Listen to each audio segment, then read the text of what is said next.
Now, the other thing is that I highly recommend that men over 50 start taking saw palmetto every day, because it certainly does not hurt. I mean, if your body doesn't need it, it's not going to use it, and it's not an expensive supplement, and that should be 320 milligrams of saw palmetto oil, supercritical CO2 extract.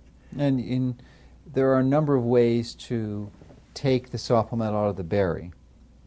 So I wonder if you can discuss that and maybe talk about the different qualities of the raw materials. Right. Because there's a whole range of different products out there. I mean, saw palmetto is one of the most popular supplements on the market, and I think it's really important to have an understanding of the process that you need to go through to identify a high quality one. Because really, it doesn't make sense to take a saw palmetto supplement generically. You want to figure out something that's going to really work and make a difference. Because I mean, it's an effective supplement, but only if it's from a high quality source. Yes, and I personally believe that, for instance, that people that are getting these drugs through a medical plan or something, the prostate drugs, that there ought to be a flyer in there that says, have you tried this? Have you tried saw palmetto? Because it's so much fewer side effects, and certainly the cost is a lot less. It would be lower cost for the insurance companies too. Yeah, and it doesn't increase the risk for prostate cancer. No. It decreases it. No, that's right. No. Okay, let's talk about saw palmetto. It's one of the worst supplement areas as far as stuff being sold that is ineffective. Okay, a lot Would of you people say the majority of the saw palmetto products in the market if you look at are the not going to work for you? Absolutely, most will not work for you because of one very simple reason.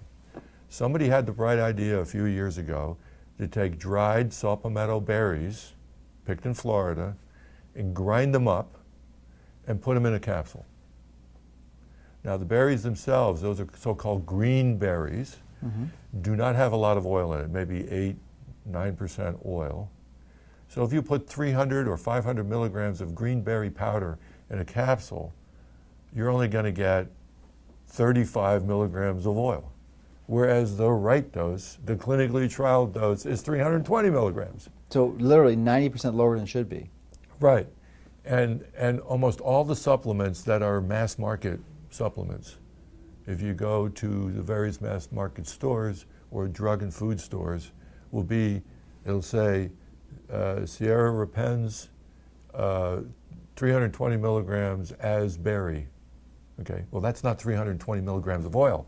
That's berry powder. It does not work. It does not work. And that today at drug mass and drug mass and food, that is 55% of the market. And it is incredibly bad stuff.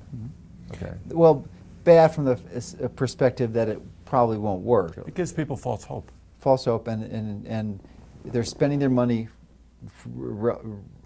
foolishly because they're buying something that they think is going to work. It's not going to help, and their underlying problem that they're seeking to address is not being paid attention to. So I recommend that you only buy a supercritical extracted. Now, let's go into the various methods. Now, let's say you do want to buy an oil. 320 milligrams is what you should take per day. That's the first step. That's the first step. And then you want to know how that oil was made. Now, it can be made 3 different ways. It can be made by ethanol extraction, alcohol extraction, if you will. That gives a product that is going to have residues of alcohol left in it. Which isn't necessarily toxic, because ethanol, people actually pay to take that on a regular basis. So, but I mean, it's a lot safer solvent than other solvents that can be used. Yeah, but for some religious groups, for instance, it would not be acceptable to have that. The other method is hexane extraction, and that uses a chemical solvent, and that leaves residues of hexane in the product. And hexane is toxic. Hexane is toxic. It has also, the oil that you get out is a very nice yellow oil. It kind of looks like corn oil, and it doesn't have any of the micronutrients in it. Now with ethanol, you do get some of the mmacronutrients. It's a darker oil. You get some chlorophyll, etc.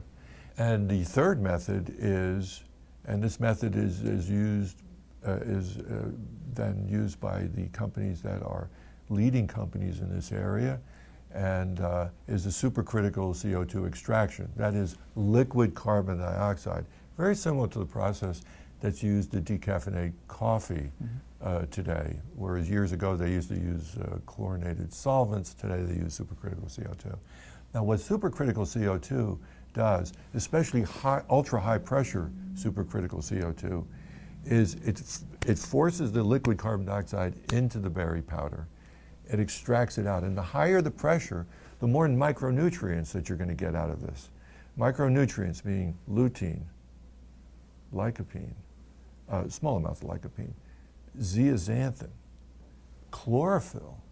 Okay, now in certain oils, chlorophyll is not a good thing, like edible oils. Chlorophyll in edible oils means that they're going to go rancid faster. But in saw palmetto, that's not an issue. But chlorophyll has traces of magnesium, which is essential nutrient.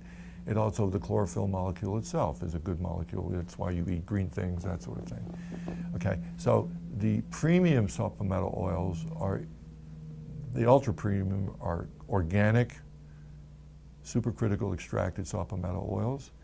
After that, it's just ultra high pressure, supercritical oils, and then low pressure oils, which are generally yellow oils.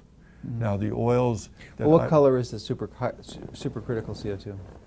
Ultra high pressure. At ultra high pressure, it's very dark. It's almost black. It's if you look at it very closely, it's really dark green. It's due to the fact that there's some chlorophyll and some lutein in that. The lutein occurs naturally in the berry. The other methods don't extract it. Then if you go to high pressure, not ultra high pressure, but high pressure, then the oil becomes rosa colored, a lighter oil. And if you use very low pressure, which most of the saw palmetto oil that's made by supercritical extraction made using very low pressure, it's just a yellow oil, doesn't have the micronutrients. What percentage of the supplements available, saw palmetto on the market, use this supercritical ultra high pressure method that really seems to be the ideal method of extracting the saw palmetto into a gel capsule? Well, half the market is the powder, which is not efficacious. The other half, the ultra high pressure, is maybe 10 to 15% of the market, and another 25% for a medium grade. So literally, of all the ones in the market there, we're looking at, if you have 20 different brands, there's only going to be one brand on average, because there's probably more than 20 brands that is using this method. One or two. One or two. So not many. Not many. And you know, one concern, there's the different ways that you can damage nutrients. One is certainly is oxygen, and the other is ultraviolet light, but the third is pressure. So when you're using these ultra high pressures, does that high pressure cause any damage to the micronutrients? Not if the temperature is low. One of the reasons why you can use ultra high pressure is because you can run this at very low temperature and get a nice clean extract. And how low are you? The temperature are typically about 100 degrees, which is very centigrade or Fahrenheit? Centigrade. Okay. Yeah, but saw palmetto oil will take a lot more than that. It'll take a couple of 100 degrees, but at that temperature, at 100 degrees, you're not destroying any of the micronutrients, mainly because ultra high pressure CO2 has no oxygen in it. Okay, even though carbon dioxide, well, it has dioxide in it, but that's a very inert molecule. It doesn't react like oxygen does. It's very stable. That's why if you breathe CO2, you die, because there is no... Well, that's what they use for fire extinguishers. To give, and if you throw oxygen on a fire, you obviously ignite it or accelerate it, but if you throw CO2, you put it out. It is the cleanest extraction method known to mankind today, other than just eating the food. And it is also extremely non-chemically reactive. And so that's the way to go, really. Ethanol, if you use ethanol extraction, there are chemical reactions that take place with ethanol, and the various components, like the carotenoids, do react with ethanol. And I think they're still safe, but it's not the way to go. I mean, you can still drive a Model T Ford, but that's not the way to go. And there are some new evidence about the benefit of using a synergistic combination of lycopene and saw palmetto, or any other new micronutrients that might enhance the effect of the saw palmetto? Yeah, there are a number of nutrients that have been used traditionally. One of them is pumpkin seed oil. which is a good nutrient. Again, getting it from a good source, organic pumpkin seed oil. That's a good one. And it has about, it's slightly less effective than saw palmetto. And a lot of people sell combination products, which I think are good products. Yeah, it's slightly less effective when used independently. Right. But right. probably when used, because it has a different mechanism of action. Yes, So yes. synergistically, together would work better than either of them independently. Yes, and that's an acceptable additive to saw palmetto. But again, you have to be careful what that ratio is, because saw palmetto oil costs a lot more than pumpkin seed oil. And so some people, supplement suppliers may load the thing up with pumpkin seed oil and very little saw palmetto oil. Really, the flagship in this is saw palmetto. And yes, it'd be great if you added some pumpkin seed oil. It is effective, but be careful of that ratio. And so the threshold, what you want in a daily dose of saw palmetto is about 325 milligrams. Minimum. Okay. Yeah, minimum. But you can go higher. You can go higher. It's not necessary. And I would not go more than twice that. Okay. Okay, because I have to also mention that the fatty acids in saw palmetto are free fatty acids. They're very acidic. And if you take a lot of it, it could cause some stomach upset. So I recommend taking it with food. Take one of them a day. Well, it's a fat-soluble yes. Supplement, and you want to be really careful not to take those on an empty stomach, because you Right. won't absorb it that well. It'll just be excreted. Right. So I personally am a strong believer in consuming healthy eggs, as you are. And eggs have this phenomenal phospholipid, which is probably about the best food you could possibly eat to absorb a fat-soluble nutrient. Correct. Or supplement like astaxanthin or supplemental. So I would take it with eggs as the best. Yeah. Yeah. Or any other fat. If I'm you're a not big using eggs. believer in eggs also. Yeah. We both are. But good eggs. Right. High